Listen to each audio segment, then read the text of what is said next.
Good morning, Lisa. Good morning, Andrew. Oh, what T-shirt have you got on today? What T-shirt have I got on? I have got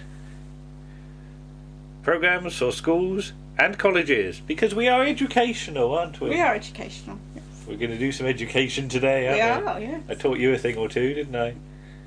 Yeah. Right. The Ghosts of Motley Hall. Old Gory. Yes. Why are we doing Old Gory? Because it's got Reg Lai in it, and Reg Lai is Griffin the Chef in episode 3 of The Enemy of the World. Correct. So this is our Doctor Who link to another series episode. And we talked about the Ghosts of Motley Hall many editions On the ago podcast. on the podcast when we talked about the Christmas spirit, didn't we? Yes, which is lovely. Which is lovely. But then all Ghosts of Motley Hall is lovely, isn't it? There isn't an episode that's not excellent. Yeah. It's written by Richard Carpenter, and I don't think it's as fully known as it should be, because everybody knows Catweasel, and not many people seem to know this. And in many ways, I absolutely adore Catweasel, but in many ways this is better than Catweasel because it's of the setup. It gives you more scope in a way. Okay. But even from the opening titles and music, it's very clear that we're not doing Rent-A-Ghost here, is it? Because it's done very seriously. It's very atmospheric. It is. With these shots of the house in the gardens. There appear to be weeping angel statues, don't they? Yes. I did notice as well, I didn't say to you, there's one in the last shot before the titles come up. It's some sort of creature, and I was thinking how wonderful that would be if when they did Weeping Angels in Doctor Who, if one of them had been like a dragon or something. Yeah. But the theme music is and titles are shot to make it spooky, aren't they? Yeah. Even though it's not a really spooky program. No, it doesn't play on that. But it establishes the atmosphere. It does. Yes. So we're in the Great Hall, and there's a sort of blur of light that keeps sort of pulsing. Yes. And it's a very well done video effect, actually. All the effects in this are really well done. I still can't work out how they do what we'll talk about in a minute. It's very organic, the sort of shape. It's not like a clearly defined thing. It's just a real blur thing. And there's a lot of noises, aren't there? Yes. And this, we will find out, is the sort of manifestation of Old Gory. Yes. But I like the way this is done, because to me the sort of subtext is he's such an old ghost that he's actually started to lose his shape. Yes. Because he only appears every 5 years or so. It's as though he can't sort of concentrate enough to hold on to his shape. And I want to know why it's every 5 years, and it's never really explained. No. So, but Matt, the stable boy, goes to see. And he doesn't know about it because he's only just come into the house. This is only the second episode of the Ghosts of Motley Hall. He's introduced in the first episode, and through him you get introduced to the rest of the characters. So Matt is your sort of identification character, and he's the kid. So if you were a kid watching, Matt would be the one you'd sort of gravitate. Fanny appears on the table asleep. Better explain who Fanny is. Fanny is Sir Francis Uproar, who was killed in a duel, and he's sort of 18th century, isn't he? I'm not exactly sure. But this is Nicholas Le Provost, who's very good. And he's the comic foil, isn't he? He's sort of appearing and disappearing, isn't he? Because he's asleep and he was dreaming he was awake or something. He's a rake, isn't he? He was a rake and a wastrel when he was alive. And then Bodkin appears on the up the top. Yeah, it's played by Arthur English. Because the set is great, isn't it? It's sort of multi-level, isn't it? So, he's on the sort of balcony bit above, and he starts doing Romeo. Bodkin is an Elizabethan jester who died after he'd been thrown in the pond too many times and he caught pneumonia. And this is Arthur English. Arthur English, yes. Again, showing what a damn good actor Arthur English is. He's a very good actor. I think he was very underappreciated. Yeah. But, seeing him in this and in I Being Served. Yeah, he really is. He's a great actor. Yeah. Then we get Sir George and the White Lady. Yes. Sir George is Freddie Jones, who is always spectacular in whatever he does. And the White Lady is played by Sheila Steeple. And nobody knows who the White Lady is. Yeah. Even she doesn't know who she is. And you never find out And so George is reading from his memoirs. He is. And we'll gloss over a certain phrase in it. Yes. But he's sort of saying about a battle he was in where the ammunition was the wrong size and it wouldn't fit the rifles. Whose fault was that? Asked the white lady. And he sort of goes, never mind. So it was his fault. But yeah... he's a Victorian soldier. Matt describes how he heard the noise. Yes. And there were chains rattling and a foggy mist. Yeah, I'm not sure why he's got chains on, old Gory. No. But they work out it's old Gory, who was here before Motley, and he's from War of the Roses. He was killed in the Wars of the Roses. So if we assume he was killed... because the Wars of the Roses... Oh, I should have looked this up before we started. We're talking Blackadder the First here. We're talking Blackadder the First, yeah. So it's 13? No, 15th century. Right. Oh, you ever think about that? It's about 1470 they finished. Okay. Yeah. But yeah, the sort of response is, oh no, not him again. Yeah. And the problem with him is that everybody can see him. Yes. Because the thing about the ghosts here, that only certain people can see certain ghosts. It's mostly Gudgeon, who's the caretaker. He's played by Peter Sellers, who doesn't appear in this episode.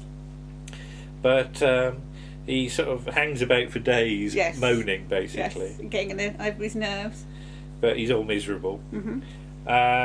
But then enter Gerald James and Margaret John. Yes. As ghost hunters. And you get a little link now. I mean, this is obviously before Sapphire and Steel, but Gerald James will go on to play the ghost hunter in almost exactly the same part. Almost, apart from the accent. But not as Welsh. Not as Welsh. Yeah. I like the fact that Margaret John's just called Margaret as well. Like they couldn't think of a name. Yeah, Margaret. And they bring in the camera and equipment, and they say the house has been empty for 20 years, and he's, as a keen ghost hunter, this is a good place for him to come. So he starts getting out his thermometers, placing them around. Apparently he's got 48 thermometers. Then he sort of puts them on the mantelpiece and everywhere. Then he draws some chalk circles on the stairs, and he puts ping pong balls in them or something. Margaret, meanwhile, is just knitting through all of this, isn't she? She is. He puts cotton across the staircase. And then bells on it. So that if anything walks into it... And he asks for the talcum powder. Yes. And this is very much like the bishop sees a ghost, isn't it? The all gas and gaiters we saw. The talcum powder is lavender, apparently. Actually, I just thought there's a bit of a theme going on so far. We've done 2 ghost things. Yeah. Okay, hadn't thought of that. So George sneezes and Margaret just says, bless you. She does. And that's a lovely little clue, isn't it? And we'll come back to that. He starts setting the camera up on a tripod, and Sir George ain't happy with this at all. No. And then old Gory starts to appear. Yes. And he's got the full chainmail thing on with a helmet. See, now I was thinking about this. I'm wondering, because I'm not sure, because from his accent, because obviously Reg Light was from Australia, and I'd never heard him do any other accent apart from his own.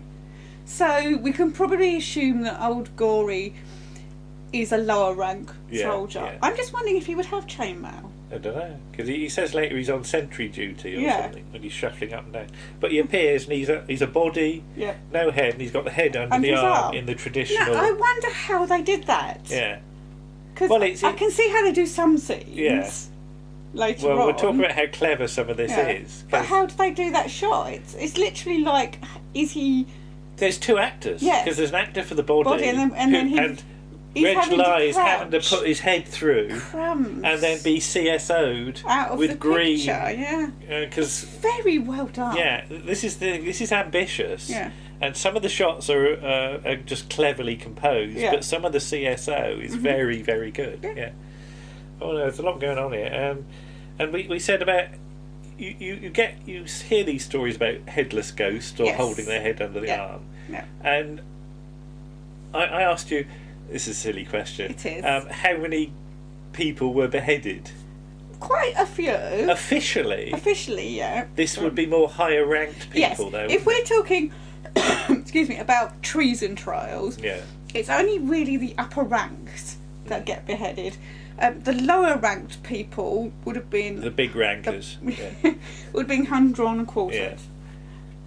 Or just hung. So in this case, we assume it's just a battle. It's a battle thing. So we don't know if it was an axe or a sword. If so, it's very cleanly done because the rest of him's all right. So I would imagine it's probably a sword because obviously as most people know, Anne Boleyn was beheaded by a sword, and it's cleaner because a sword is sharper. Okay. An axe, if an axe is not really sharp, it can take several blows to kill the person. And then in the case of the Duke of Monmouth, who was the illegitimate son of Charles II, he had to be finished off with a knife. Oh, nice. Yeah.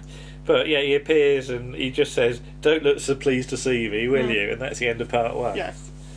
But we've had very few jokes, really, in this at all, have we? It's not actually going for comedy at all. There's banter. They're doing drama, aren't they? Well, I'd say it's comedy drama, isn't it? Yeah. You know. And they're treating their audience with respect. Yeah. Oh, God, yeah. There's no prattling around. I never watched it as a kid, but coming to it as an adult, I was impressed just how seriously they do it all. Yeah. Anyway, part 2, we're in the corridor, which is cold. Yes. And Margaret's still knitting. Yes. The house has got a reputation for being haunted.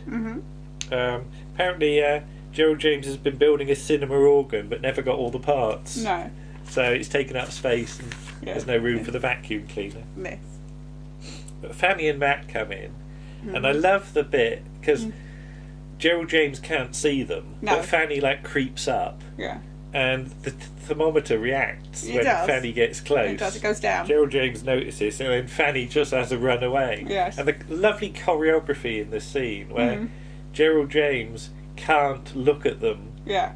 He's got to spend all the time ignoring them and moving, and they've got to move round him. Yeah. So there's lovely. There's proper little technical things for an actor to do here. Yes. But old Gory starts shuffling about, moaning about his terrible headaches. So George, because he's just pacing up and down all the time with his legs apparently chained together. So I also, because they say earlier on that he was killed, sort of almost by accident. But I do wonder whether it was because he's chained. Was he chained before he died? Yeah, was he after he died? Under a punishment? Yeah. Yeah. So. But it's described as excessive perambulation. Yes. But yeah, he says it's sentry duty. But how to get rid of him before he's seen? He gets told about the ghost hunter, and they make him sit down at this point. Yeah. And so the body's sat in the chair and the head's on the table. Yes. Yeah.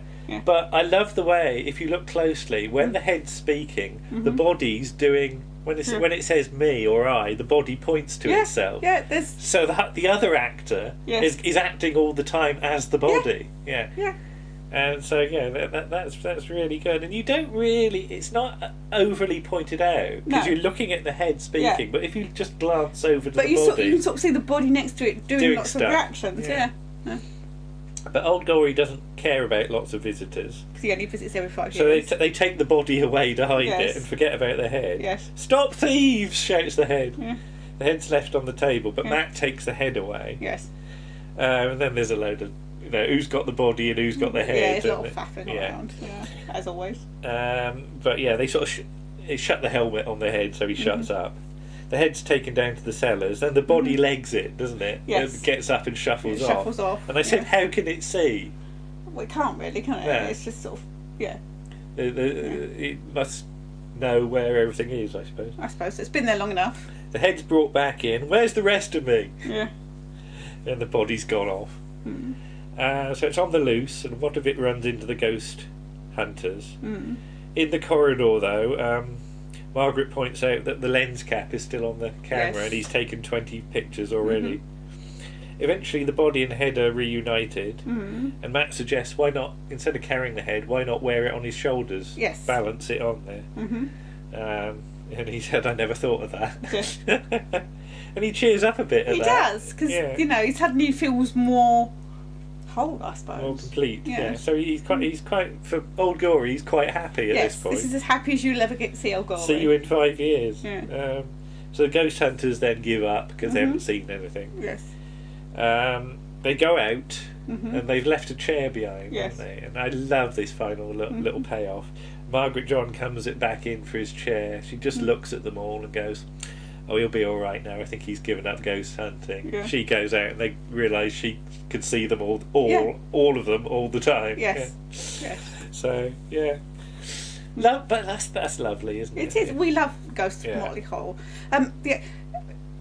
There is one episode that isn't quite so good as the others. That's the second Christmas special, the Phantomime with. Was that the Alfred Marks? Alfred Marks as the genie. As the genie. But even that is still head and shoulders above. But again, each week you get some damn good guest stars. You really do. You get such good people in it. And I think it's the thing that because the scripts are so good, they were keen to offer it to decent actors. Yes. And you do get decent actors every week. You do. And they're playing it. Nobody's going, oh, this is for children. Yeah. Let's play up on it. I mean, this one doesn't actually have Peter Sallis in. No. But, he's in. Peter Sallis is in most there a lot. Them. Yes. Yes. So who's Sir George's? Is it his sister? His sister. It's Joan Sanderson. Joan Sanderson. She's in several episodes. Yes, isn't she? she's in a couple. So but really, really worth it. It is. As you say, it is a little underrated, forgotten. Yes. And we'd really urge you to seek it out. You know, it's got to be cheap, hasn't it? It probably is cheap now. Yes. But there you are, the Ghosts of Motley Hall. Well worth it. Yes. Bye-bye. Bye.